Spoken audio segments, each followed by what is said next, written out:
Hello, everybody, and a very warm welcome to the first episode of our new regular webinar series, where we'll be looking at how to adapt communications to the new world of remote working and social distancing. In short, really now is the time for all of us to take our brand communications properly online. Websites, pitch decks, thought leadership content, press releases, and investor calls that need to work much, much harder in order to connect and engage in a much more powerful online way. So we thought we'd start with webinars, because this is really in front of mind with many of our clients, and we'll be back addressing the most relevant topics in these challenging times for financial services marketers everywhere. So over to you, Tom. Thanks, Ant. So before I go any further, I'd like to introduce myself. I'm Tom Wood, the Creative Director at Peregrine Communications, stuck indoors in sunny Brighton by the sea, where it really is a beautiful day out there.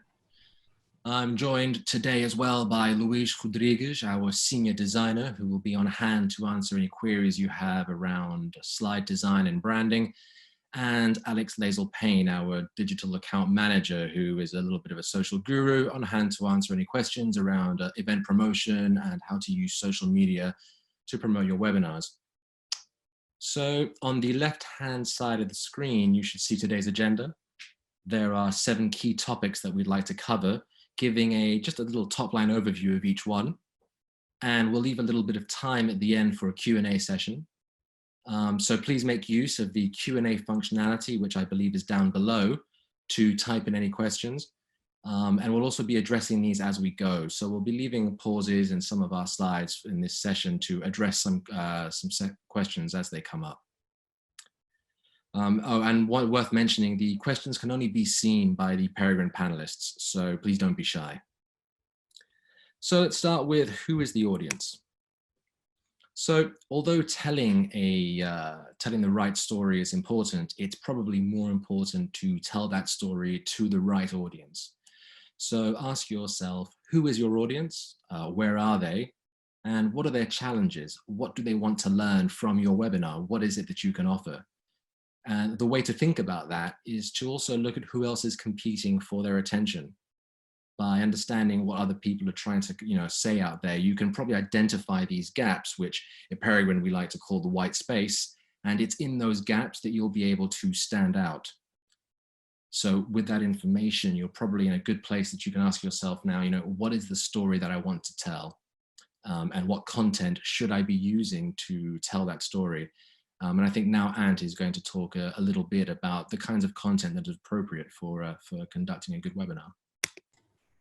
Yes, thanks, Tom. So the first thing to say is that the content really needs to be specific, packaged, visual, and educational. And we say specific because really it should be, a webinar should really aim for 20 minutes of content, maybe 10 minutes for questions, which means you can't cover a huge amount of ground. You've got to sort of narrow in to a subject that can be covered with some sort of insight within that space of time. As visual as possible. That means, think infographics, think pictures, think video, not lots and lots of text that you might do in a sort of more traditional PowerPoint format. And thirdly, it should be genuinely educational and engaging. Think genuine, differentiated insight, not generic content. So you need to be sort of picking something up. And what content can work as a webinar? Well, look, the first thing as a manager, if you're a manager, pitch decks for starters, but don't go with a standard 20-page deck. This is the perfect opportunity to massively tune up the presentation of your tune up your presentation with infographics, and particularly think about 2 infographics. Firstly, how can you explain your edge? Can you turn that into 1 infographic? Fantastic. Secondly, can you explain your process to deliver that edge in an infographic? Again, really excellent. And then maybe 3 more slides, which are proof points where you can show how that edge and that process have worked to generate results. So maybe it's a trade, and again, use graphics to illustrate how that trade worked. So this is a great platform to communicate your investment thesis in more detail. So again, breaking that down into parts. So for example, each chapter then becomes a becomes a sort of subject of a webinar. So breaking it down into and thinking like a book and chapters.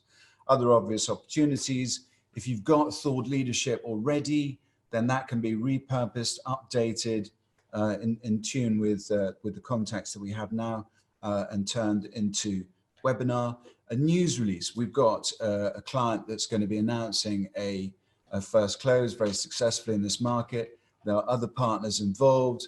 They can then be part of a webinar. There can be testimonials. It makes for a much more interesting, engaging press release, if you like. And of course, market updates and commentary can be much more interesting and visual in a webinar format. So in short, webinars create a really great opportunity to reach and engage with your investors and prospects, and of course, to very quickly create a video which they can view in their own time. And in terms of follow-up, of course, it shows exactly who was engaged and who was interested and gives you a follow-up plan. So over to you, Tom. Thanks, Ant. So I'm going to talk a little bit now about formats and platforms. There are a lot of platforms out there for you to conduct a webinar on. So before selecting the appropriate platform, it's probably a good idea to have a conversation internally around requirements. So different platforms do have different advantages. You may want to make use of whiteboard functionality or live polling, or perhaps annotation tools and Q&A. So it's quite important before selecting whether you use Zoom, which is what Peregrine uses, what is it that you need from your webinar platform? But of course, it isn't just the webinar platform you need to think about. You need to think about your emails and your landing pages and your registration forms, and what's the CRM that's working with all of those. So how are all these things working together? So think about what your requirements are before selecting the platforms. However, of course, all of this really is secondary to what I want to come onto now, which is slides and branding. Webinars are certainly a new platform to most of us, and not being face-to-face with your audience comes with it with a new set of challenges. And on that point, we think and we recommend certainly that your slides need to be much more visual, much more engaging. So cut down on the text. I know that's difficult, and really focus on having bright graphics, lots of colors, lots of visuals. Certainly what Ant mentioned earlier, if you can have a visual that conveys what you're all about, I mean, that's even more powerful. Make use of infographics, charts, and animations and videos if you have those as well. Remembering, of course, always to keep your brand guidelines, present through all of those. And also think about speakers. How many people are going to be present in your webinar? We recommend 2 or 3. I mean, in our case, we have 4. We think the reason for this is to vary tone of voice. I mean, you want these webinars to feel quite conversational, almost relatively informal, because you really want to try and promote interactivity to get people asking as many questions as possible. And so I think on that note, we'll pause here if there are any questions. Yeah, I've got a question here from Jen. Sort of what, and I think to Tom probably, what are the key points to think about rebranding when it comes to a webinar? Yeah, thanks, Jen. That is a good question. So the way to think about it is that your webinar doesn't start at 3:30. So ours didn't start at 3:30. Our webinar started a week ago. And a week ago, our branding was already present. It was present in our email invitations, in the landing page we created, and all our social media posts. And then that branding was also present 10 minutes before the start time of this webinar, when we were already playing an intro video loop, which included some Peregrine branding. Through the slides were all branded with that. And crucially, we've all got these pretty cool virtual backgrounds behind us, apart from, I know we all do. So even though that's a great opportunity for you to also include your branding, as well as in the follow-up. So think about the whole journey of your webinar as a great opportunity to push your branding out there.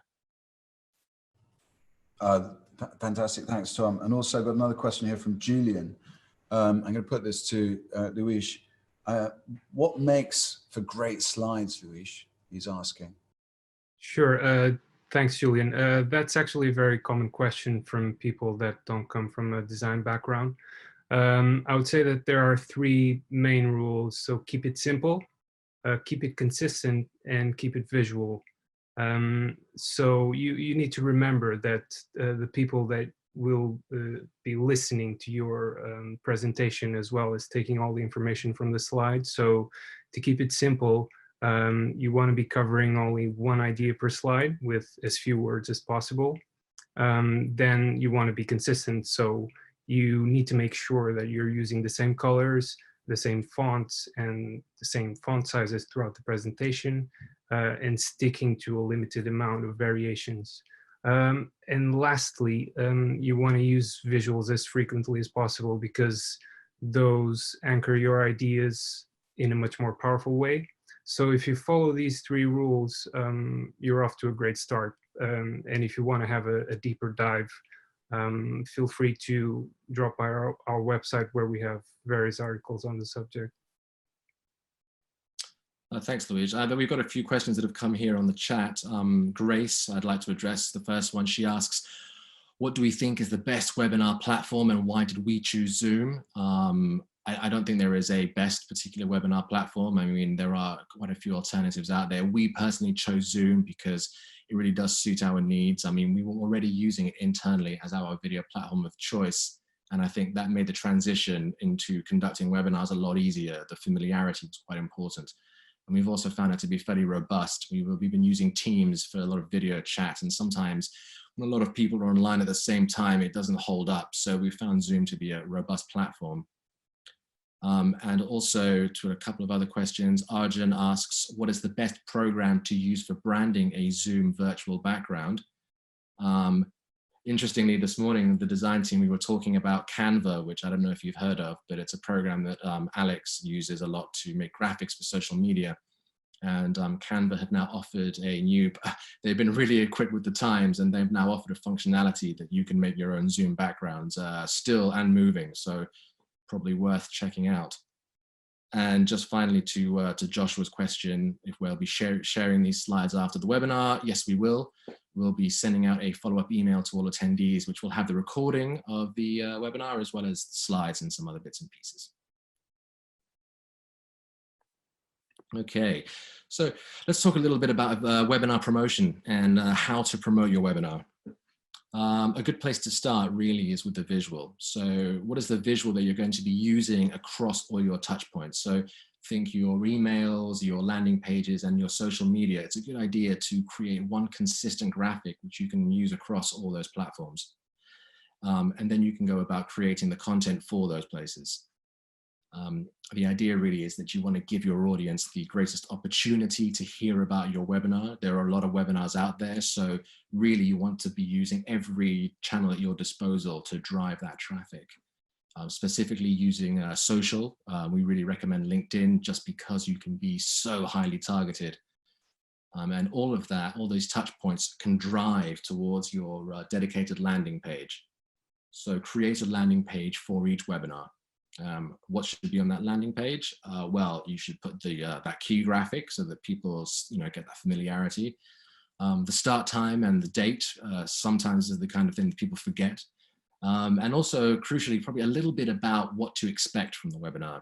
So a really brief paragraph and 4 or 5 bullets that speak to your audience's challenges, so that they see that what you're offering is just the kind of thing that they might be interested in. And then at the bottom of your landing page, always include a registration form. You want that registration form to capture some great details there that you can use for event participation and to do any follow-ups. So, really useful. And finally, when the webinar is over, you want to do what we like to call here at Peregrine, which is slicing and dicing. And you want to repurpose that content into contributed articles and blogs and tweets and Instagram posts. And I think we'll pause here to discuss any questions around event promotion and social media. And I think you may be on mute there. Sorry, thanks, Tom. I got one here from Sarah. I'm going to put this to Alex. What are the best ways to promote a webinar digitally to Alex? Yeah, thanks, Sarah. I mean, for us, it's fairly straightforward. We do pre-event, we send out a registration email to our contacts database, which I'm sure many of you have received. We post organically in the build-up on our social media channels. And as Tom mentioned, LinkedIn is particularly important for us and our audience. And then we even run a LinkedIn campaign with a very targeted audience for certain webinars. Post-event, we do a breakdown of key learnings, host the video on our site, as Tom mentioned, and then slice and dice content, infographics, banners, GIFs, anything to really make the key learnings stand out. Okay, great. Any other questions at this point? No, I think we'll move on then. So you want a webinar like a pro. So you've figured out who your audience are. You figured out what you want to say, what content you want to use in your webinar, and how to promote it and get it out there to your audience. And now you're conducting your first webinar. So how do you make it engaging? I mean, I think an engaging webinar is really down to 3 factors. It's down to enthusiasm, good slides, and plenty and plenty and plenty of rehearsal. Really can't stress that last point enough. You know, the webinar format is new to most of us. And in fact, this morning I was having a conversation with Dimitri, our senior developer. And Dimitri told us that the term webinar has seen a 400% increase in search volume traffic over the last 2 months alone. I mean, that's an absolute explosion there. And just goes to show that really we need to you need to educate your audience and give them the confidence to understand how webinars work to make your sessions as interactive as possible. So we encourage that you ask questions via the chat, which is what we've done here, or the Q&A functionality, and pause to answer those as you go, using attendee names as much as possible. And a really simple one here, which is just start on time and finish on time. You know, we're all stuck at home, but there are a lot of things competing for our attention, and respecting people's time is a key part of that. And the last one I want to talk about a little bit is about removing distractions. So really there are 2 types of distractions. There are the internal laptop distractions, and then there are the external distractions. So a really easy tip for your laptop is to close every app except your webinar app. You know, anything that's going to give a ping, like a notification. Emails are terrible for this, and equally so is Teams and Slack and your calendar. You know, close it all. If you can, you know, if I can hear that ping, then you can hear that ping, and that's going to be hugely distracting. And then when it comes to the external distractions, background noise is a big one. So anyone who's not speaking should be on mute. Make sure the dog isn't barking or no one's knocking at the door.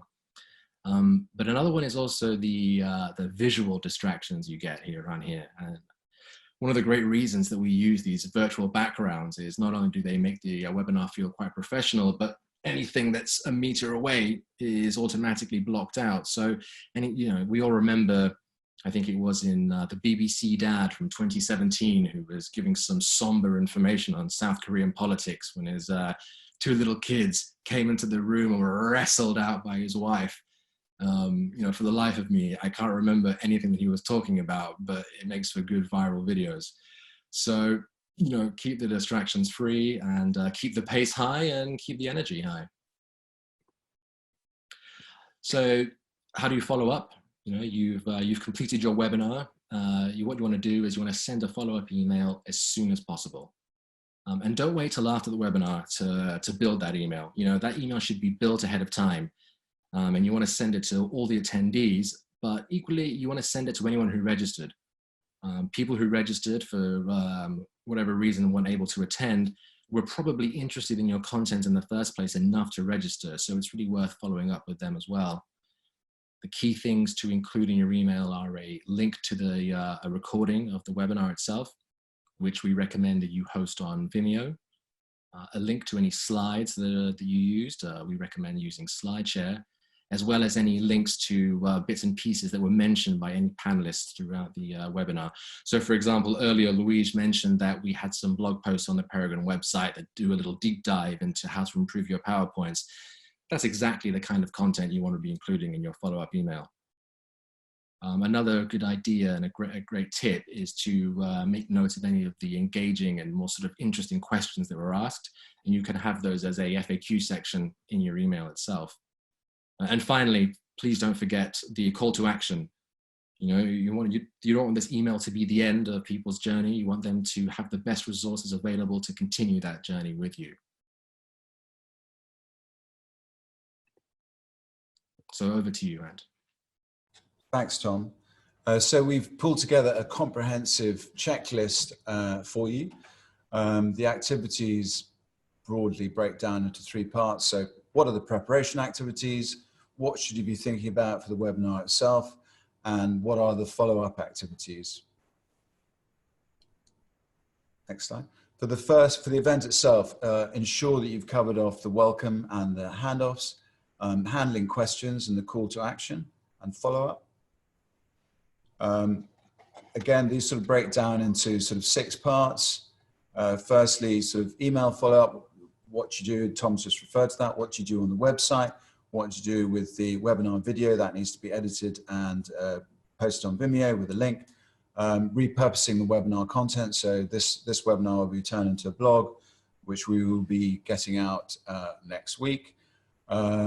Tracking, reporting and learning. A lot of this is like, you know, there will be a Survey Monkey, hopefully a bit of research. Hopefully you'll take a few minutes just to fill that out, but that's something that we can learn from and benefit from, and we really appreciate that feedback. So back to you, Tom.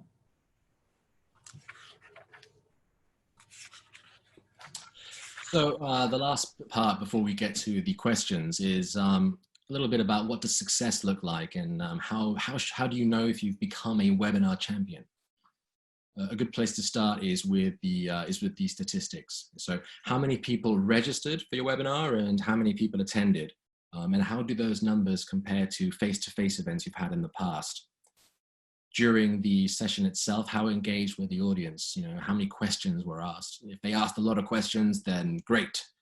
But if they haven't asked that many questions, then how can you improve on that next time? Perhaps you want to include more pauses for questions. Maybe you didn't highlight the tools enough. So, you know, keeping engagement high is a good sign of a successful webinar. Following the webinar, what's the engagement been like on social and email? How many times were the tweets or the Instagram posts or LinkedIn posts reshared? How many click-throughs did you get on the follow-up email? And very crucially, how many times was the video rewatched?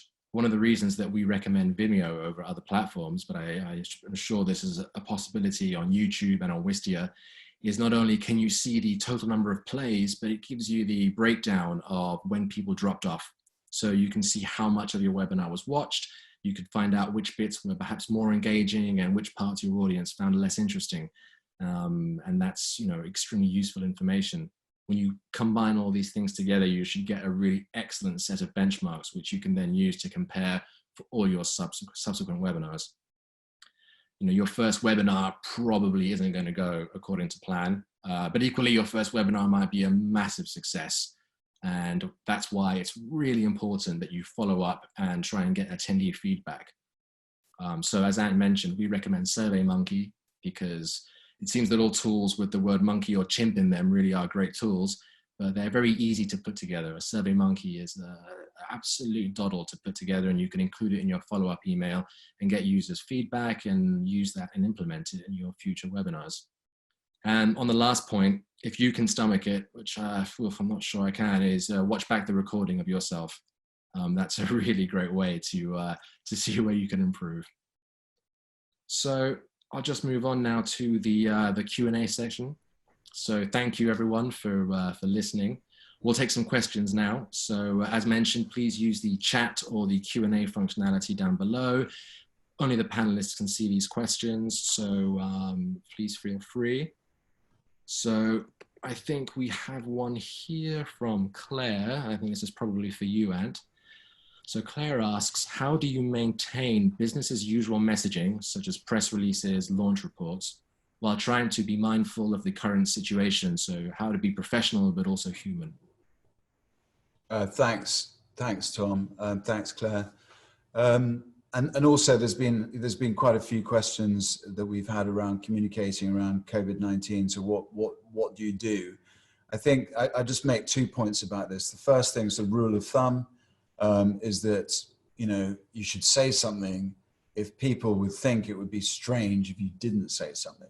So I think that's a sort of good test. If you are in the investment business and you're looking after people's money and you weren't actually saying anything about how it's going, I think that would be viewed as very, very strange. And of course, the other thing is when you communicate as if nothing's changed, that's also a bit odd.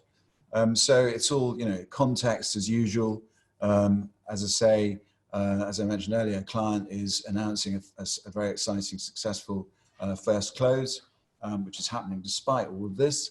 And of course, the context of COVID-19 means that that's even more exciting than it otherwise would be. So just as in normal circumstances, context is key. Also, Bethany asked a question. Do you think that people will want to continue to use these tools post COVID-19, or will they return to in-person events with gusto? I think the answer to that is that, you know, in-person is always incredibly powerful, and the more opportunities that any of us have to be in person with our clients or our prospects or our investors is obviously absolutely fantastic. But I suspect that there will be, you know, what's happening now is a permanent shift to online, and that's what needs to happen with our brand communications, and that will be a permanent shift because it can be very powerful, and it does, of course, then sort of supplement any in-person activity. And of course, that's what this series is about, is to explore how you can take your brand online and how you can communicate in a very powerful and engaging way using online tools just like this one. Hi team, can you please, this is from Silky. Hi team, can you please give an idea on how best to use the white gap in between content provided by other providers to actually really meet clients' information demands?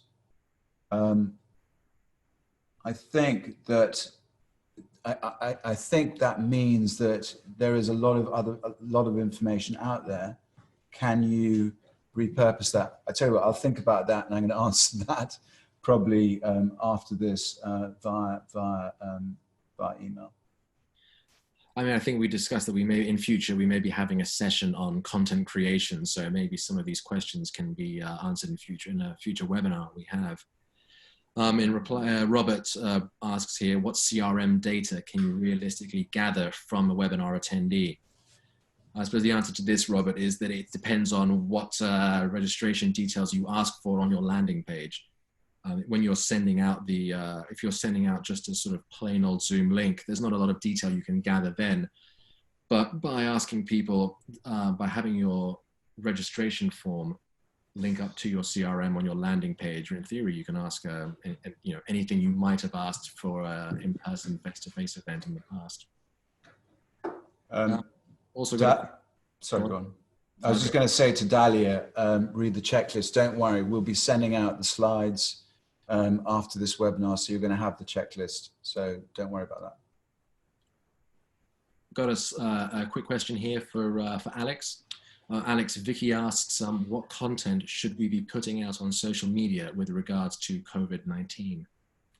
Yeah, thanks, Vicky. That is probably the most common question I've received from clients at the moment. The advice I've given, support for staff and customers. They need to feel like they're still part of a community. Relevant thought leadership. How is the situation affecting your business lines? What are your insights on it? Educational, informative content, keeping your clients up to date with what you're doing, tailored solutions. How can you help them in this situation? And then working from home content. How are your employees dealing with the situation? What are their responses? Thanks, Alex. And a follow-up question to that from Jack, who asks, can we still go ahead with our scheduled content? Yeah, thanks, Jack. That's another good question. I would say at the moment, probably push back the scheduled content, focus on some of the COVID content that I mentioned, because we have to realize that this is what interests people at the moment. It's what people want to hear about. But there will come a point in the very near future where we can pick up the scheduled content, because people are going to start to want to see other things other than just a news feed that's just full of COVID related content. So I would say, once you've got out something relating to COVID, you've addressed the situation, you can go back to a normal schedule, but within the context of what's going on. So obviously don't post anything inappropriate out of context, you know. Fantastic. Well, look, we are now at 4 o'clock, and following our own rules, we want to finish on time. So thank you so very much for attending. We hope you found this webinar useful, that you found it actionable. Next Friday, we're going to be looking at how to identify and create great content and how to put together a content calendar. And in the meantime, please do get in touch with questions on how to webinar like a pro, or any other question relating to adapting your communications to a COVID-19 world. So goodbye for now from all of us in London, New York, and thanks again for attending.